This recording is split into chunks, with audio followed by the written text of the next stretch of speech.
This is part 2, section 12.1. A singular piece of data is called a data item. If 200 people are surveyed, there should be 200 data items. The data itself is called the data value. It is common for data values to be repeated, and the number of times a particular data value is repeated is called its frequency. We will often organize these data into something called a frequency distribution, and it's going to simplify the data, make it easier for us to deal with. And then we can take that frequency distribution and use it to create a histogram, which is a special kind of bar graph where the bars touch. And then also a frequency distribution can be used to create a frequency polygon, which is a kind of line graph. All right, and just for future, recall that a polygon is a closed, multi-sided, two-dimensional geometric shape.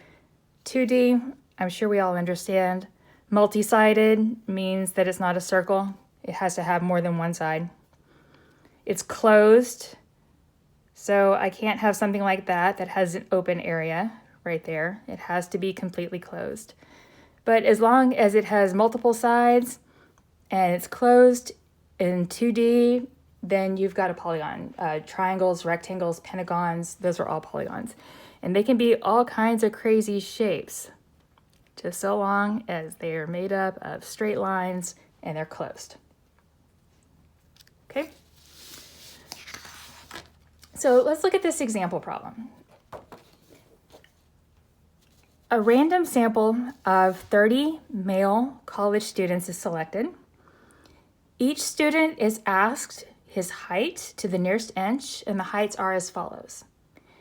Construct a frequency distribution for these data, then use the frequency distribution to create a histogram and a frequency polygon. Okay, so this is a place where you can easily make some mistakes. If you are dealing with something on paper, it might help you to figure out. For me, it helped me to put a line right through here through the middle, so I could sort of check myself halfway through each line to make sure that I had dealt with everything and I hadn't made a stupid mistake. Now, you're going to be reading these off of the computer, and it's very easy to miss lines, think you've caught everything. You can use your finger on the monitor, but then you get fingerprints there, and some people use pencils, but then you end up marking on your screen. I tried using a ruler and that didn't work. Then I used a piece of paper and that didn't work so much. Then I went to an index card and that worked. The paper itself was just too thin. I couldn't really, it was very distracting and I kept losing my place anyway. Then I put a little arrow on it and I slid it across the screen like this so I could keep track of where I was. And it helped me a lot. Okay, so what do we want to do here? The first thing we want to do is we've got 30 pieces of data here, and we want to go through and we're going to list these in order here. So I just need to figure out the smallest number and the largest number. And again, this can be strangely tricky because it's very easy to make a mistake about this. So what I ended up doing was I just went through line by line and marked the lowest and the highest in each row, and then basically saw if I found something on the next row that beat it. The largest and smallest here are 68 and 73. And then the next line, well, there's 66, which is the lowest here, which is lower than that one. And 75 is larger, and that's largest here. So far these two are the largest and smallest, and I have nothing larger than 75 or smaller than 66. So once I figured out the top and the bottom, I'm going to fill out my chart here. I'm just going to start listing all the numbers here. So from 66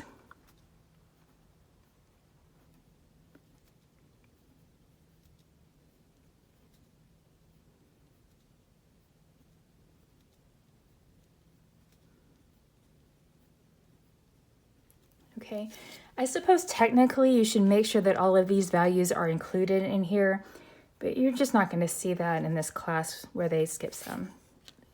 generally don't do that.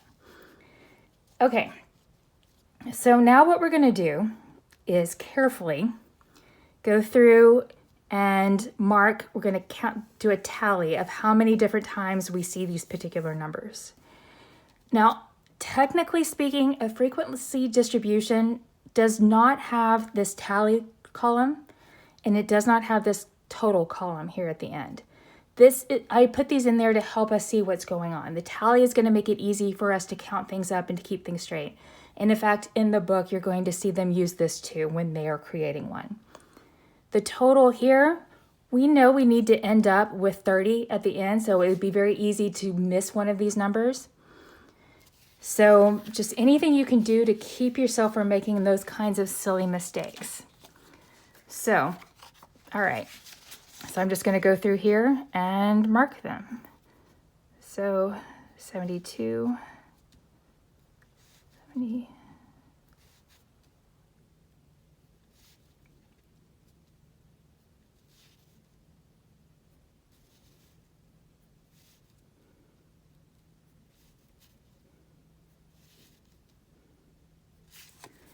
Okay. One thing I learned to do every time is at the end of every row, there were 10 here. I count 1, 2, 3, 4, 5. So I've got them all here. And also, I haven't developed the habit yet, but I've tried to, is every time I do a tally mark, I come down here and do another one. So I just have a mark here of all the ones that I've used it. So I've done 10 for the first row. I've got 10 marks down here. Okay, now I'm ready to come back here, and I'm going to actually switch colors so that I can catch any mistakes if I happen to make one. I'll be able to better figure out what I missed. So 73. Oh, I'll try to do it this time.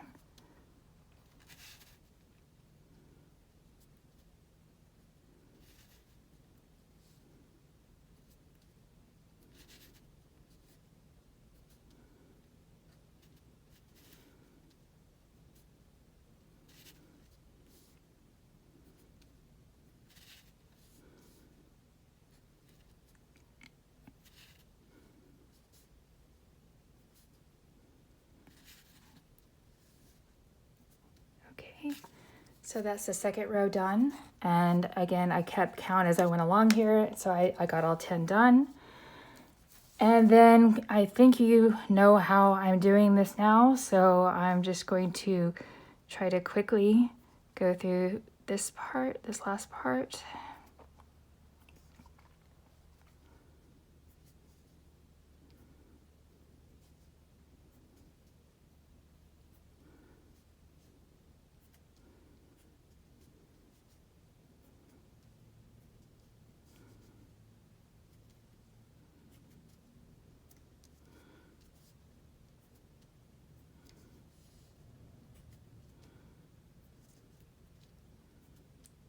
Okay, so now I have that completely filled out.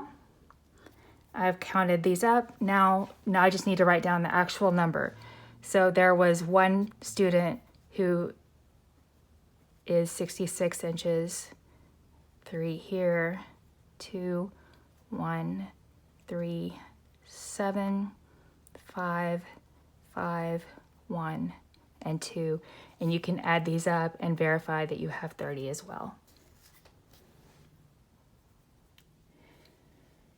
Okay.